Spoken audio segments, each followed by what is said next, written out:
What is up, everyone? All right, today I have an aggro deck that's based around Cassian Andor. This should be dropping alongside of an article that I put on Deploy Your Leader Gaming. So if you haven't read the article, check out the link below for the article. It's a breakdown of the deck. So if you like written content, make sure to stay tuned to that site for a bunch more written content from myself and other creators as well.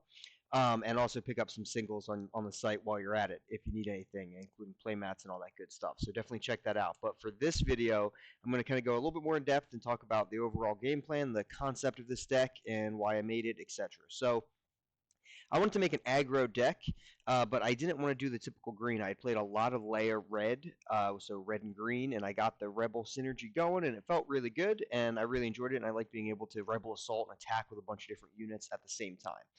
But I wanted to make a deck a little bit more focused on space, just at least a little bit more. And I also just wanted to utilize some of the really good tools that yellow has for aggro. You'll see this deck, there's not a ton of yellow cards in here, but there's some that have really, really good aggro synergies. So that's kind of where the concept of this deck came from. So this deck, first off, probably the first question is why am I not just playing Sabine? You could definitely play Sabine in this deck, and it might be better. It would probably be faster, but it will have a little bit less sustain at the end game. I don't really think it'll be flat out better overall. I think Cassian offers a lot that people kind of underestimate a little bit. But that being said, it might be better if you're bringing it to a tournament and you know you're going to see a lot of Palpatine or a lot of control. Sabine might be a better variation. So you could easily replace Cassian here with Sabine. That's kind of one of the cool things about Star Wars Unlimited is that you can kind of just throw in different leaders to the same decks and they play a lot differently. So definitely try it out for yourself. And I have, and it's also pretty solid. I just prefer the little bit of sustain I'm getting from Cassian. So Cassian is action, one resource, and exhaust. If you've dealt 3 or more damage to an enemy base, draw a card. You're an aggro deck. You're going to be focused on killing the enemy base, so you should be dealing 3 damage every turn, so you should be able to draw a card every turn. Our curve is extremely cheap. So on those later turns, we're going to have plenty of extra resources that we're going to be able to play all of our cards, then some. So he helps us get those extra cards. When he flips, he's a 4/6 with Saboteur, so you can ignore the pesky Sentinels, which is always great. And once per turn, when you deal damage to enemy base, you can draw a card. So really solid hand-sustaining capabilities. And you do draw 2 cards a turn in this game, but you can still burn out pretty easily. So drawing a card, digging for your final answers, and I'll go over what those final answers are, is really important.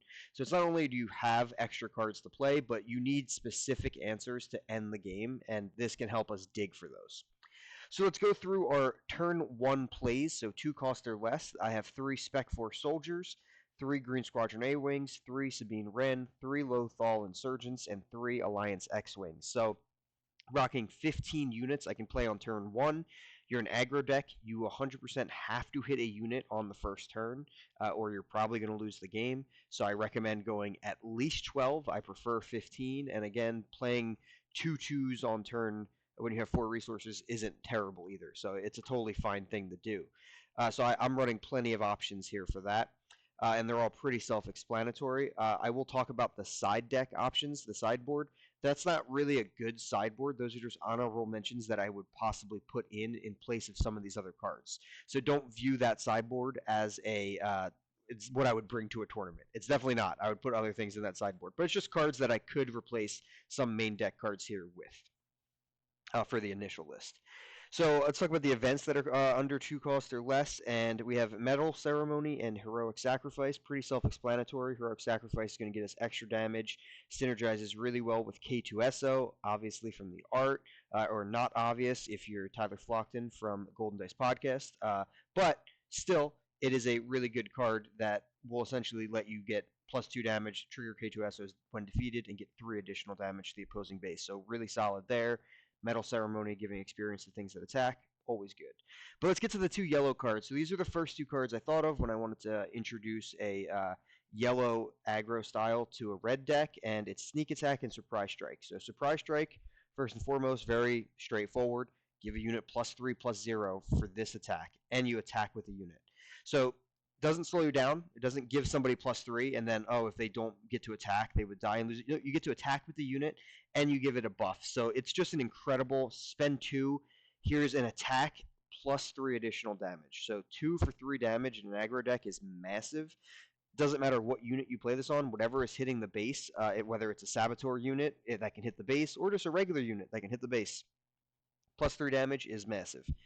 Sometimes, very rarely, you'll play this on a unit to then trade with an opponent's unit that you really need to kill.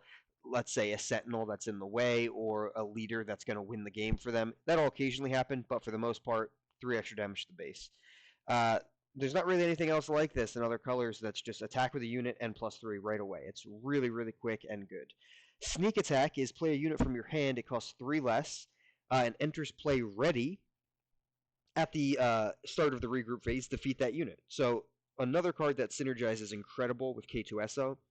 K2SO comes out ready. He has Overwhelm, so he can deal extra damage to the base if you have to go through a Sentinel, or you can just smack the base for 4, and then he will die at the end of that round, dealing an additional 3. So that cost as well, it costs 2 to play Sneak Attack. K2SO will only cost 1, so you can actually play K2SO for 1 less and trigger his defeat for a total of 3 resources.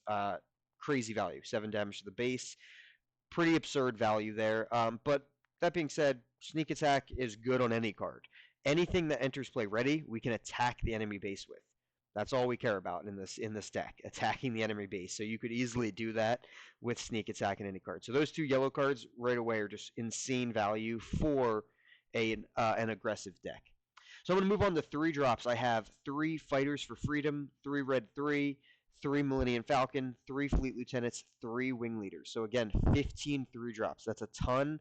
But with Cassian's ability of being able to draw a card, you can, on turn 4, you don't have to play K2SO. Dealing 3 damage to the base and drawing a card and playing a 3 drop is a good turn 4. That's a totally fine turn 4 that you can play with.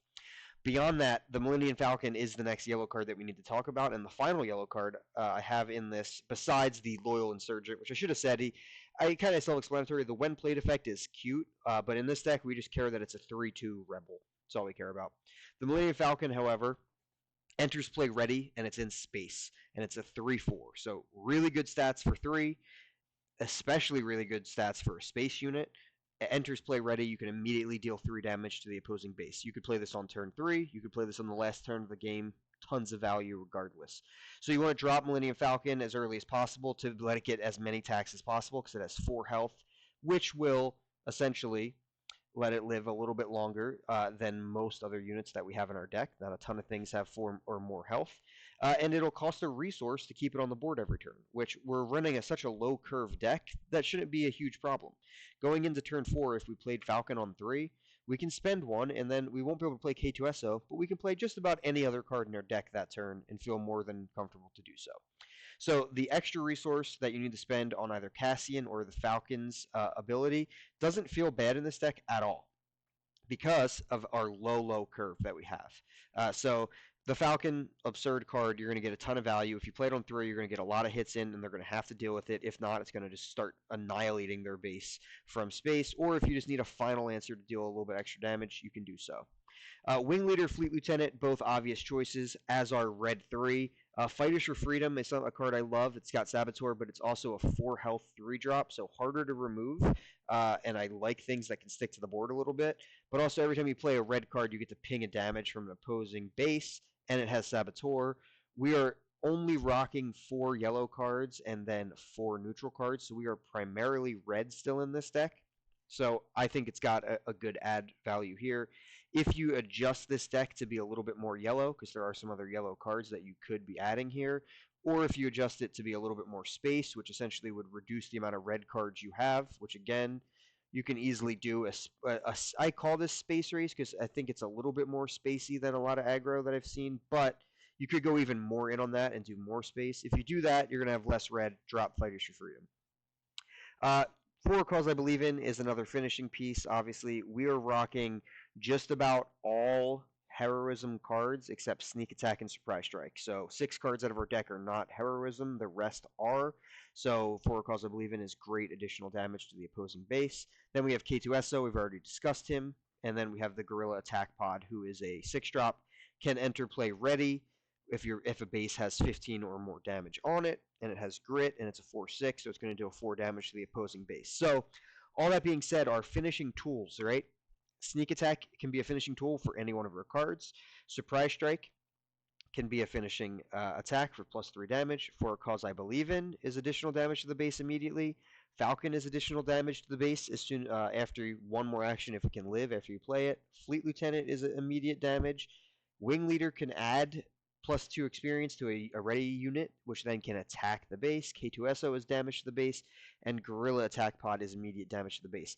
All of those things are obviously great aggro tools that most people who play this game know about, but what I think this deck does a good job in is you're going to see them more consistently. Cassian is going to draw some cards. Whether he comes out on turn 6, attacks and draws a card that way, and then maybe gets another one off, maybe not, or you use his ability. You're going to dig a few extra cards with this deck that's going to let you see those extremely, extremely important finishing tools. So I love this deck. It's been an absolute blast. Probably my favorite aggro deck I've played so far because you get to see so many of those awesome, fun cards that let you just finish off the base.